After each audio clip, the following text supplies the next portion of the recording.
Constitution Act of Canada 1867, Article 4, unless it is otherwise expressed or implied, the name Canada shall be taken to mean Canada. Well, thank you for that. Thank you for that explanation. But as constituted under this act. All right, so if we want to know what Canada means, we have to figure out what it means as it is constituted or brought forth under this act. So let's take a look at that and let's see what it means. So the Constitution says Canada means what Canada means according to what you find in the Constitution Act itself. So we go into the Constitution Act, Article 9, right? And we look at what's written there. And it says executive power. The executive government and authority of and over Canada is hereby declared to continue and be vested in the Queen. Article 10. The provisions of this act referring to the Governor General extend and apply to the Governor General for the time being of Canada or other, the Chief Executive Officer. Okay, hang on a second here. We're seeing that it says Executive Government and Chief Executive Officer. Well, where do those type of powers operate? What is executive power? Executive power is an authority to administrate and manage an organization. The term is used in business environments to identify the power given to a person or group to command certain company. Should be to command a certain company, but nevertheless. So executive power is an authority to administrate and manage an organization. What, a non-profit organization? A for-profit organization? Doesn't tell us, right? Just says the term is used in business environments to identify the power given to a person or group. A person or group, right? And to administrate and manage an organization. All right, well, let's see what type of organization Canada is in the law. Let's see if we can find out. Let's look first of all to their own mouth. Let's look to the executive powers of Canada to see what they're describing. Looking at the Government of Canada website concerning logistics of a body corporate and corporation. So they're going to explain to us what it means, body corporate and corporation. Let's see the attributes, let's see the characteristics, let's see how they describe what a corporation is in law. And let's see if those attributes apply to the definition and to the explanation of what we're finding in the Constitution Act 1867. So Canada quotes the New Oxford Dictionary of English. Body corporate, formal term for corporation. Black Laws Dictionary, 8th edition. Well, hang on. I thought you said we shouldn't use Black Laws Dictionary. I thought I've read court judgments where you come against people who use Black Laws Dictionary in order to define words. But now you're doing it. Oh, I understand. Hypocrisy, right? Two sets of rules. Two sets of terms. Corporation, an entity, having authority under law to act as a single person distinct from the shareholders who own it, and having rights to issue stock and exist indefinitely.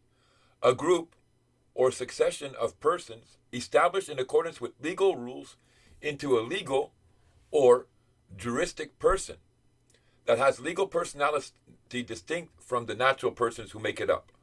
It exists indefinitely apart from them and has legal powers that the Constitution gives it. All right, so here we see, right, it says that it's a group or succession of persons who, through legal rules, they make up a juristic person. A juristic person that has legal personality. All right, so according to what they just wrote on their own website, they said that a juristic unit is a corporation, or a juristic person is a corporation. And here when we look to the Supreme Court of Canada, teaching us what the word Canada means in the Constitution Act. Remember we read in Article 4, it said that the word Canada means Canada. Well, again, thank you very much. But it means Canada according to what's being defined in the Constitution Act. So then we looked a little deeper and we found there's executive powers operating in that enactment. And we find that executive powers only operate within corporate bodies. And then we looked at the definition of a corporate body according to Canada, and we saw that it talked about and described the corporate body as being a juristic unit. Now here, what does this court judgment say? It says further, although Section 91.1 gave the Queen the power, with the advice and consent of the Senate and House of Commons, to alter the Constitution of Canada, except in certain expressly designated areas, it does not confer a power to amend the BNA Act. The word Canada in Section 91.1 does not refer to Canada as a geographical area or a geographical unit, but refers to the juristic federal unit. So what's the federal court saying without saying so clearly? And why didn't they just say it's a corporation? It's a corporate body. According to the Constitution Act, it's a corporate body. They don't want to say that. They don't want to give it away. So they call it a juristic federal unit. All right, well, it's a juristic unit, right? And a corporation is a juristic person or a juristic unit that has legal personality. And when we look into the Constitution Act, again, we saw its executive powers operating in this juristic unit. And the only place executive powers operate is within a corporation, within a corporate body. When we look to the Governor General's Act, in Article 2, right, it reads as follows. The Governor General of Canada. Okay, what Canada are they talking about? Right now, what Canada are they talking about? A corporate body, right? Okay, so when they describe his office, when they describe his function, look what they're going to write. Or other chief executive officer. Okay, makes sense, right? Because if Canada's a corporate body, it's got to have a chief executive officer. And here, the enactment says the Governor General of Canada. Now we know what the word Canada means here. It's not a geographical location. It's a corporate body, a juristic unit. And it says chief executive officer or administrator carrying on the government of Canada on behalf and in the name of the sovereign. Okay, so don't let them tell you that it's just ceremonial.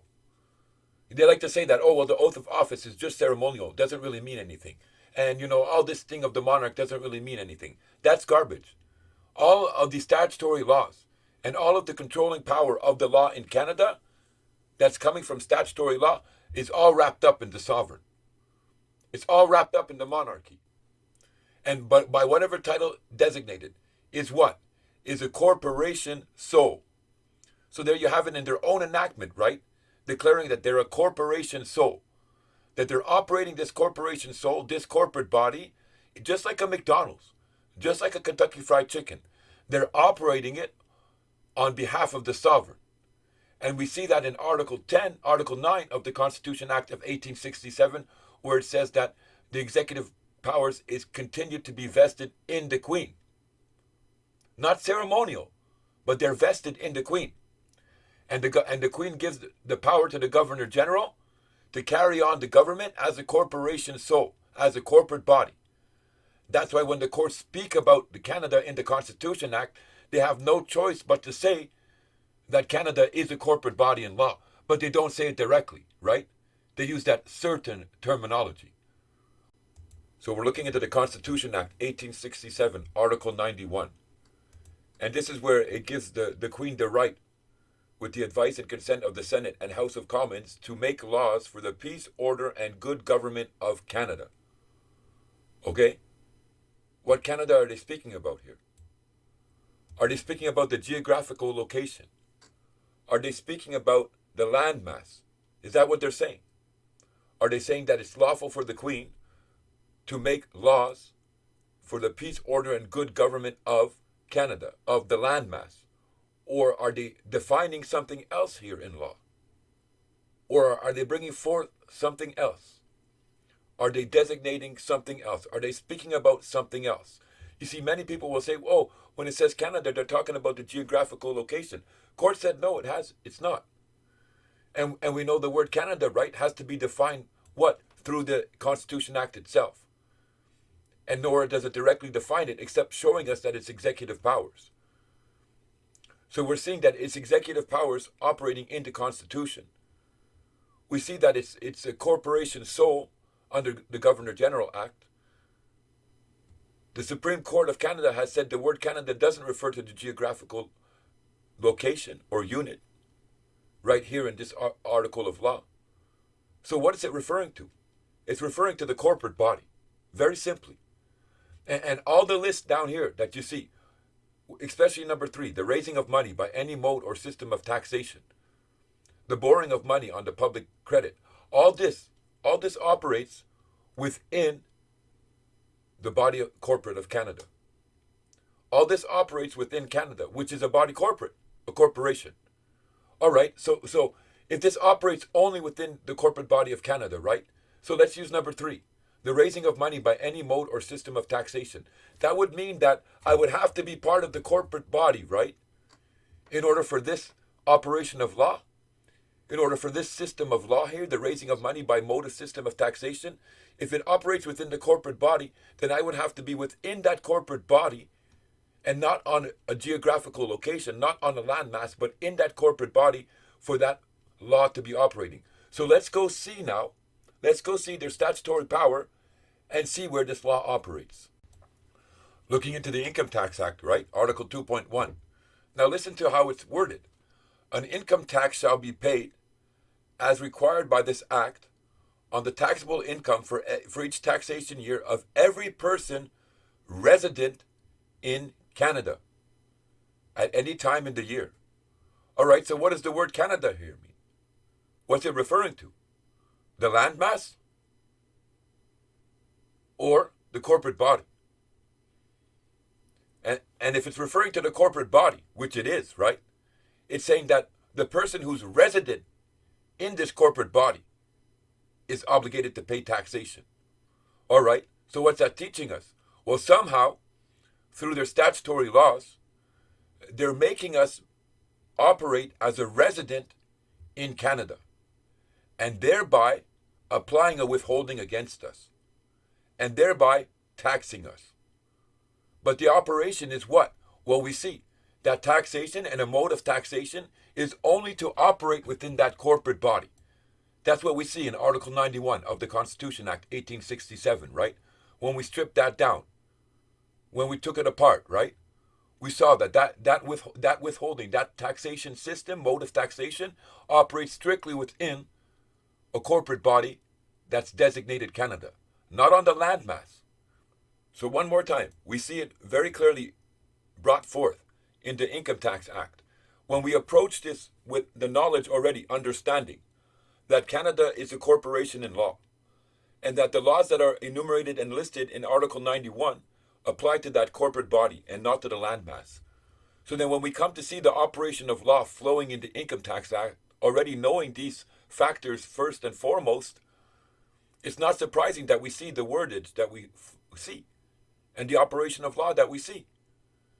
That person who's being taxed is a resident in the corporate body. And I know how they're making us resident in the corporate body. I found out through the statutory powers. But being resident in a corporate body, right? You can do that in two ways. You can be the executive or you can be the officer, right? So in 153 here where it says withholding, I'm not going to read it all, but towards the bottom it says where at that prescribed time the person is a prescribed person, then they're going to apply a withholding to the amount of money that you're being paid. So you have to be a prescribed person. And some will come to understand, oh, well, I'm a resident, and that's the prescribed person. Yes and no.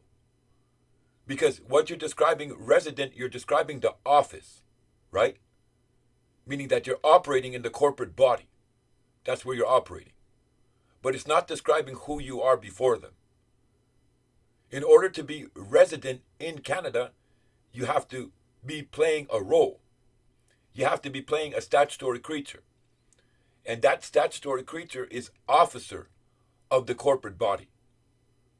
So you're an officer of the corporate body in an office, a resident of the corporate body, and therefore they're applying a taxation against you. So I'm glad. I'm glad that I have a starting point. And I'm glad that I have an end point in my operation and in what I'm seeking to do before them. Because there's a lot of people out there, right, that are talking about freedoms and talking about common law, but they have no starting point. And because they have no starting point, they'll never have an end point. And what do I mean? What am I saying? Well, show me in common law, right, where there's ever been a time that a man had no obligation to the sovereign. Show me in common law when they were bequeathed land and given land that there was never any obligation to the sovereign, never any tax burden placed upon them. It's never been so. You can't point to anything in common law that says, well, I don't owe a taxation. The best you can get, right, if you work it under common law, is to say, well, you can't really force me to be part of the corporate body. You can't really force me to be part of the corporate body. But good luck with that. Go find the jurisprudence for that. Go find the court jurisprudence for that and build your case upon that. You see, my starting point has already been made for me. My starting line's already made for me. In the international covenants, right? It says I can't be forced. I can't be forced to pay into a system that's based upon the principle of mutual benefit. And Canada knew that and had that obligation towards me. So what did they do? Well, they took me out of the landmass and they put me into a corporate body. And they said, well, okay, now we're forcing the taxation upon the corporate officer. No longer upon the human being, but upon the corporate officer, that statutory creature. But international law says, well, you can't do that, right? You're not supposed to do that. I have the right to decide. And therefore, because you did that, you breached your obligation. And you limited and abridged my fundamental right. Okay, so what's my obligation? Well, now I got to go before them, right? And show them, this is what you did to me. In your statutory powers. This is where you put a limitation and abridgment against me. Well, it's basically a little bit easy right now, huh? You've been given a little bit of a part already. Well, what's that? Well, Canada is a corporate body. And those laws only operate within a corporate body. And I see it clearly because in the Income Tax Act, right, you made me a resident of that corporate body. In a residency. And that prescribed person is that officer. So I see it. I have my starting line. And international law said you can't do that to me. Now what's left? Oh, well, the middle part of your race, which is what? Well, how did they do that to me? How did they use the statutory powers to make me an officer and then apply a withholding against me? When you bring forth those operations of law, you place the responsibility on the court system, whether they want to hear it or not. It's their obligation, but you got to do it correctly. When I try to go under common law, I have nothing to stand on. I say, well, I don't owe taxation. Why? Well, because I'm a man. So, okay, well, you're a man. Well, what do you mean? Where's our obligation? That's what the judge's going to say. Where's Canada's obligation? Hey, where's that corporate body's obligation? Not to apply a taxation against you, not to apply withholding against you. You're telling me that you shouldn't have to pay him, but where's their obligation coming from? I don't know. I just believe. You don't have a starting point. But you could, right? Well, the obligation comes out of the international covenants, both of them, in Article 1, very clearly. It says, my wealth and resources belong to me, and I choose to do what I want to do with them. And I can't be forced to contribute to a system based upon the principle of mutual benefit. And that's how they set up the taxation system here in Canada. It's based upon the principle of mutual benefit. And people say, oh, well, if you live in Canada, you're going to be taxed. If you're in Canada, you're going to be taxed. And they think they're referring to the fact that they say, if I'm on the land in Canada, if I'm on Canada's landmass, I'm going to be taxed. No. If you're in the corporate body, Canada, yeah, then they're going to tax you. Absolutely. If you allow yourself to stay within that recognition in law, if you allow yourself to stay under that statutory position in law, yes, then they're going to tax you. They're going to bring you to tax court, and they're going to levy you and put all sorts of things against you. But if you come against him, right, and you show them, well, you limited and abridged my right, and I know how you did it. Again, I know how you did it. I know the first part already. What? Well, you're a corporate body. And those laws operate in a corporate body. And that's why when you went to create the system of taxation, the Income Tax Act, what did you do? You didn't put in an operation on the landmass, right? No, you didn't. You put in an operation strictly in that corporate body. And then you pulled me into there through your magic words in the statutory law. Okay, well, this video is ending.